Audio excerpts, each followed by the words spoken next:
இந்திய சினிமாவிலேயே அதிக பொருட்செலவுல ராமாயண படம் கிட்டத்தட்ட 4000 கோடி ரூபாய் பட்ஜெட்ல தயாராகுது. சரி, ஏன் இந்த படத்துக்காக 4000 கோடி ரூபாய் செலவு பண்றாங்க? அப்படி இந்த படத்துல என்னதான் ஸ்பெஷல் இருக்குன்றத இந்த வீடியோ பார்த்து தெரிஞ்சுக்கலாம்.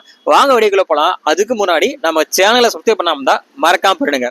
ராமாயணம் இது முழுக்க முழுக்க புராண இதிகாசத்து கதைன்றதுனால இந்த படத்தை மேல கொஞ்சம் கூடுதல் கவனம் செலுத்துறாரு நம்ம இயக்குனர் நிதேஷ் திவாரி. நிதேஷ் திவாரி வேறு யாரும் இல்லை, தங்கல் படத்து மூலியமா இந்திய அளவுல பிரபலமான ஒரு மிக திறமையான இயக்குனர் தான். ஏன்னா தங்கல் படம் பார்த்து எல்லாருக்குமே தெரியும் அந்த படம் எவ்வளவு சூப்பரா மேக் பண்ணிருப்பாருன்னு. அதே மாதிரி ராமாயண படம் மேக் பண்ணுவான்றதான் நிறைய பேரோட நம்பிக்கையா இருக்கு. இந்த ராமாயண படத்துல அதிகமா அந்த போர்க்காட்சிகளும் அந்த காலத்துல வந்த மக்களுடைய வாழ்க்கை முறை இருக்குல்ல, அது வந்து தத்ரூபமா காட்டுறதுக்காக முழுக்க முழுக்க ஹாலிவுட் ஸ்டைல்ல விஷுவல் எஃபெக்ட்ஸும் அப்புறம் ஆர்ட் செட்டிங் இருக்குல்ல, செட்டு, அது முழுக்க முழுக்க எல்லாமே வந்து ஹாலிவுட் ஸ்டைல் தான். அப்புறம் லேட்டஸ்ட் ஏஐ டெக்னாலஜி இருக்குல்ல, அது எல்லாமே பயன்படுத்தி அந்த ராமர், ராவணன், சீதை எல்லாம் அழகா காட்டுறதுக்காக ரொம்ப மெனக்கிடுறாங்க.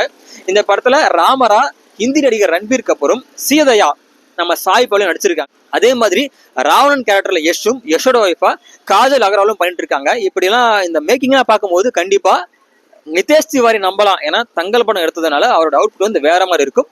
இந்த படத்துக்கு 4000 கோடி பட்ஜெட்னா முழுக்க முழுக்க ஒரு பாட்டுக்கு மட்டும் இல்ல, இந்த படம் வந்து 2 பாட்டு ரிலீஸ் ஆக போகுது.